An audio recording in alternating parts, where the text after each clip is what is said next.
Looks like I've saved up quite a bit. I, Cassie, am smirking at my cell phone with a suspicious laugh. I've just turned 29, a working housewife in my second year of marriage. Even if my colleagues find my smirking creepy, I can't help it. After all, I'm finally close to saving enough to build my long-awaited dream home. The bank account balance displayed on my cell phone is nearing the target amount. My husband, Max, whom I married after an office romance, and we don't have children yet. We've always planned to have kids after building our home. I wanted to enjoy being single a bit longer, but at 27, I married Max, who was in his mid-30s and insistent. Working at the same place as my husband, albeit in different departments, is awkward. But changing jobs would definitely mean a lower salary. So, I've been persevering, and now I'm just a step away from buying our home. It's been a long journey. There are no particular issues between my husband and me, work is going well, and so is our savings. Living an ordinary life, working a regular job, and buying a plain home. Continuing such an average life is what I consider my greatest happiness. But life doesn't always go smoothly. For me, the biggest problem is my relationship with my in-laws. This is the most challenging aspect of my marriage. After finishing work, I return to our rented apartment. It's a bit cramped for two, but we're enduring it until we save enough for our home. The moment I open the front door and see those shoes, my fatigue instantly multiplies. They're here again today. I sigh heavily in my heart. I'm home. Oh, you're back. You're late today. The one who responded to my announcement of returning home wasn't my husband, Max. It was my mother-in-law, heavily seated on the sofa installed in our cramped apartment. Good evening. Do you always come home this late? Our in-laws live just 3 train stops away. Not too far, but uncomfortably close. That's why my mother-in-law often visits our home without considering the distance. Coming home this late, what about Max's dinner? It's always like this. No words of comfort for my late return from work, just complaints from my mother-in-law. I'm sorry, work was busy. I'll prepare something right away. Max has been home for a while now. Cassie, aren't you inefficient? Even though we work at the same company, Max's and my departments are entirely different. Max's department hardly ever has overtime. But, as a trade-off, the pay is lower. My department is critical to the company, with many important projects that can't be finished without overtime. As a result, my salary is the highest in the company. I don't bring this up myself, and I wish Max would, but maybe his pride gets in the way, he never says anything. Right now, he's just silently sipping his tea. Since we both work, I think Max could help a bit with the housework. But he steadfastly does nothing. Shopping, laundry, cleaning, preparing the bath, and cooking. When he comes home from work, he's either watching TV or fiddling with his cell phone. Unaware of all this, my mother-in-law, as usual, came to criticize me today. It's fine, I already had dinner with Max.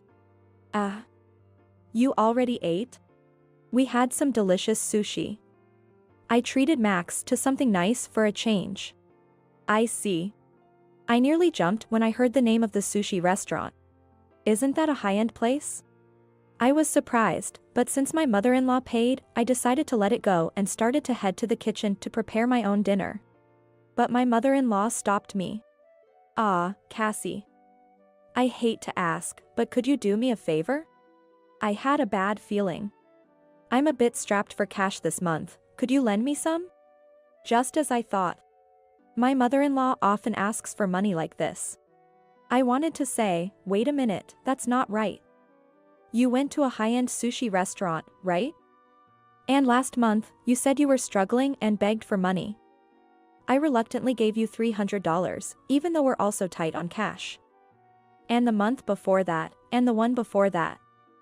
Aren't you being a bit inefficient? But I held back and forced a strained smile. I'm sorry, we're also struggling this month. Can't you do anything for your struggling parents? What a cold daughter-in-law. Who's the cold one here? Your son, who doesn't help around the house, leaves his wife alone and goes out to eat sushi, seems much colder to me. At that moment, my husband Max finally spoke. Cassie's greedy. Mom's in trouble, can't you help her a bit? Really? We're struggling that much this month, aren't we? Ah. See, Mom? I'll help you.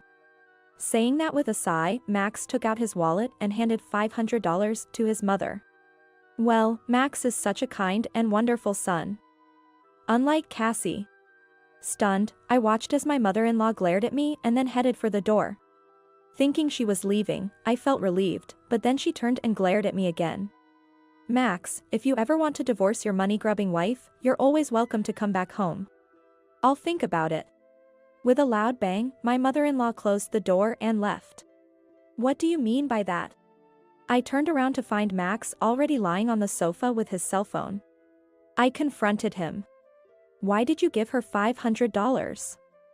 If we have that much spare cash, why not contribute to the household? I had a reason for saying this. While Max pays the rent for this apartment, that's all he does. I pay for utilities, communication, food, and miscellaneous expenses. Simply because Max refuses to contribute. What are you talking about? I pay the rent, don't I? You want more than that? What a greedy woman. That's how Max always avoids contributing financially. I'm paying for everything else, including the cell phone bill you're holding right now. It's only natural. You earn more than me. But I only make a little more than your salary. We're barely making ends meet with living expenses and savings. Oh. You have enough to save? Then you should be fine. Look. Max, reacting to my mention of savings, suddenly reached out his hand. What's with this hand? I gave my mother $500, and now I'm out of money. Give me some spending cash. What? You've got to be kidding. Despite keeping all his salary except for the rent, Max always claims to be short on money each month. He used to say, a man has to entertain and socialize, and I reluctantly gave in, but not today. Why should I pay for your and your mother's sushi? Why do I have to pay for that? It's a way of showing respect to parents. What about me? Neither my mother-in-law nor Max ever appreciates me. It's just a loss on my end. And what was that about considering divorce? That's exactly what it means. If you keep being so stingy, I might have to think about it. With that, Max locked himself in the bedroom. He even locked the door. In our small apartment, there aren't many rooms. With the bedroom locked, I had no choice but to sleep on the sofa. In these stressful days, my only comfort is looking at my bank account balance. After enduring another round of sarcasm and financial demands from my mother-in-law, I opened my cell phone before starting overtime at work. I logged into my savings account I've had since I was single. Almost enough for our dream home. That's what I thought until I saw something that made me freeze. What is this? I stood up with a crash, apologized to my boss, and rushed home. Max. Are you here? What's up? You're home early today. Max looked surprised. In front of him was an array of what clearly looked like high-end sushi. And he wasn't alone. Welcome home, Cassie. We're just visiting. Both in-laws were there. Not just my mother-in-law, but my father-in-law as well. I wondered what they were doing here. What are you all doing? We're eating sushi. Want some, Cassie? Sushi? Where did the money for this come from? Oh, we had some extra income. Extra income? As I pressed them, Max and the in-laws looked taken aback. I grabbed Max by the collar as if to not let him escape, and he reluctantly handed me something. It was the bank book for the account I had just checked online. I opened it quickly. I was speechless when I saw the transaction history. What is this? How did you withdraw this? Well, I just tried what I thought might be the PIN, and it worked. It worked out, huh? How dare you withdraw my money without permission? The money I had been saving diligently since my single days was withdrawn in a large amount. Furious and about to explode with anger at Max, who nonchalantly admitted to withdrawing the money without any remorse. Quiet down. We're married, aren't we? What's yours is mine. Don't joke around. This is the savings I worked hard for since before we were married. Give it back. Calm down, Cassie. What are you saying? What belongs to the wife naturally belongs to the husband. Cassie, living off Max's support while secretly saving such a large amount of money. You're really a greedy woman. Yeah, exactly. You should be more grateful to me. Who do you think you're living off?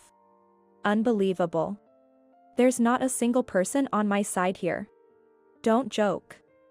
This is no different from theft. Give it back. Hey, who's joking here? He must have been startled by the word thief. Annoyed, Max said. Have you forgotten that I pay the rent here? Plus, I have a lot of entertaining and socializing to do, and I even help out my parents. Exactly. Max is such a dutiful son. You let me pay the rent, and then you go and save all this money, must be nice. You only pay the rent. There's hardly any entertaining to do. And you ask me for money while helping out your parents. Be quiet. You came here as a wife. It's only natural for you to listen to me and my parents. What? Be thankful that I haven't divorced you for being so useless. With that, Max yelled, grabbed my hand, and pushed me outside. Hey. There's no sushi for you. Go cool off outside. I never thought I'd be thrown out. After standing dumbfounded for a while, I ended up spending the night in a business hotel. The next day, when I returned home, only Max was there.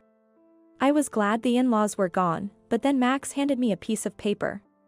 The paper read a statement of mutual agreement. It says that we agree to divorce if I don't listen to him. What's this? Listen, if you complain to me again, it's instant divorce. If you don't want a divorce, just obey me silently. I'll manage the savings from now on. Saying that, Max flaunted the bank book. Then he got ready to leave. Where are you going? Out for a drink. What, you have a problem? Want a divorce? He said with a smirk and left. Such a foolish man. Does he think threatening divorce will make me obey? My love for Max had completely vanished. And besides, does he really think there's still money left in the account he took? I had already withdrawn all the money and transferred it to a different account. I was uncomfortable keeping a large sum in one account, so I have multiple accounts. The bankbook Max took was just one of them. I signed on the paper. Max is truly foolish. Leaving the paper is not a threat to me, it's exactly what I wanted. I quickly packed my things and left the house. I spent another night at a business hotel and then the next day. I took a day off work and reported the divorce as soon as the city office opened. Then, I headed straight to a real estate agency. In fact, last night, while browsing on my cell phone at the business hotel, I had found a property that caught my eye. A newly built detached family home, close to the station, perfect for commuting. It was almost love at first sight. Both the exterior and the interior were almost exactly what I wanted. I viewed it and decided on the spot to buy the house. After that, everything was a whirlwind.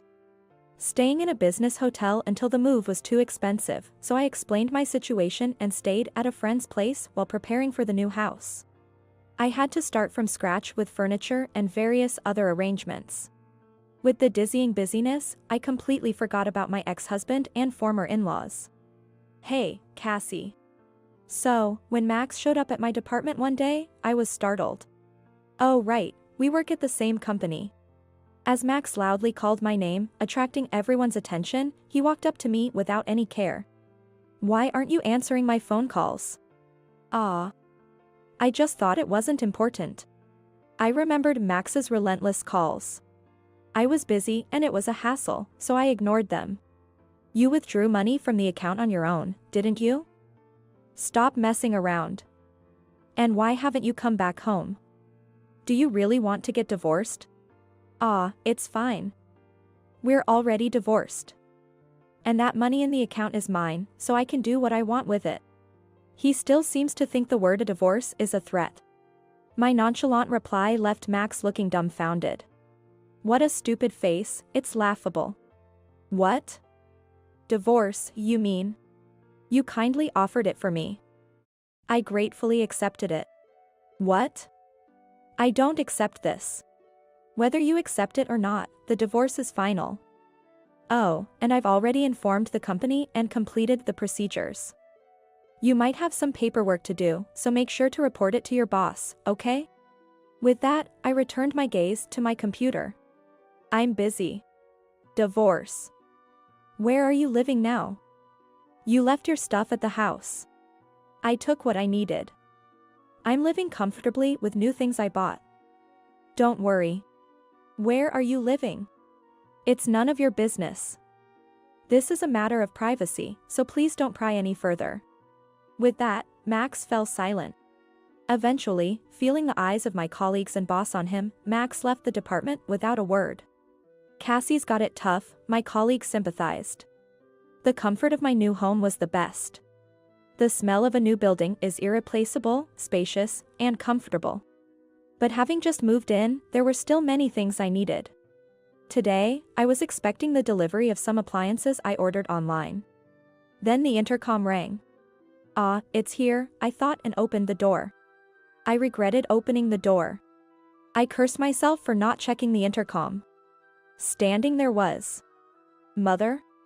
Technically, my former mother-in-law, but I blurted it out in surprise. There stood my former mother-in-law. Right behind her was my father-in-law. And further back, Max was standing. Long time no see, Cassie. I'm coming in. Ah, wait, hold on. Ignoring my protest, my former mother-in-law barged into the house and started inspecting it as if appraising its value. This is quite a nice property. Oh, this furniture is lovely. Move it to my room, will you? Ah, there's a basement too. Nice, then this will be our room. Excuse me. What's with these curtains? Terrible taste. I'll choose them for you, so hand over the money. The garden is quite spacious. Maybe I'll start a vegetable garden. What are these people talking about? Confused, I turned to Max. Max, what is? Be grateful, Cassie. I was about to confront them when my former mother-in-law interrupted. With irritation, I looked at her victorious face. It's not much of a house, but as a gift for the parents, it's decent. If it's a two-family home, we'll move in. What? Of course, as the wife, you'll do the housework. We'll be kind and only ask for $1,000 a month for our allowance. What? What on earth is she saying? Are they from another planet? I couldn't comprehend and just tilted my head. As the wife? I'm single now, you know? Surprised look on my former mother-in-law's face. I was equally shocked. Max, you didn't tell them? I don't accept it. Max shouted, but it doesn't matter if he accepts it or not, the divorce is final. We are complete strangers now. At that, my former mother-in-law's face turned pale. What do you mean? You're abandoning us, your parents. My parents live in the countryside. I was planning to invite them over soon. Don't joke around. This house is ours. No, it's mine. What is she thinking? This house was bought with my savings, in my name. Then where are we supposed to live? I don't know, that's not my problem. Apparently, they had sold their house. The contract was already finalized. They planned to live a comfortable life in this house with the money from the sale and what they'd extort from me. What a frightening plan. I don't accept this. My former mother-in-law was still protesting, but it doesn't matter. We're strangers, and this house is mine. I won't accept it, absolutely not. She shouted and, in her anger, ripped the curtains. Hey, what are you doing? These things. I don't need such bad taste. This is my house, I'll do as I please. That's right, what's yours is mine. Everything you own is mine. Listen, I don't accept this divorce, and both my parents and I are going to live here. Max shouted this out. Oh no. This is getting out of hand. I thought, and just then, finally, I heard sirens. I had secretly called the police when Max and my former mother-in-law barged into the house. Finally, the police arrived. What are you doing? We haven't done anything wrong. That's right, if anyone should be taken, it's this woman. The three of them were obstinately shouting at the police. Don't they understand that entering someone's house uninvited is trespassing, and destroying property is vandalism? After making a scene, they weren't arrested but were taken away by the police. What a tumultuous day it had been. After being released by the police, Max continued to come by, insisting on reconciliation and getting picked up by the police each time. He even followed me at work, so after consulting with my boss, George, he received a stern warning. Misusing his wife's savings and assaulting her new home. As these actions became the talk of the office, Max was looked down upon by everyone, leading to an uncomfortable working environment and his resignation. Seemingly affected mentally, he found it hard to get re-employed. My former in-laws, having sold their house, took the money and moved into the cheap apartment where Max and I had lived. It was an old, poorly maintained place, so it wouldn't have fetched much money. The three of them will likely live there modestly with that money. Finally free from it all, I'm enjoying a comfortable life in my own home. I offered to have my parents from the countryside live with me, but they aren't ready to move yet, so for now, I'm enjoying living alone. Maybe I'll remarry if I find the right person, but for now, I'm good. For starters, I want to get a dog, something I couldn't do in the apartment. I also want to try gardening and host home parties with friends. Looking at the blue sky through the window, I think about all the things I couldn't do before and how I want to enjoy my life from now on.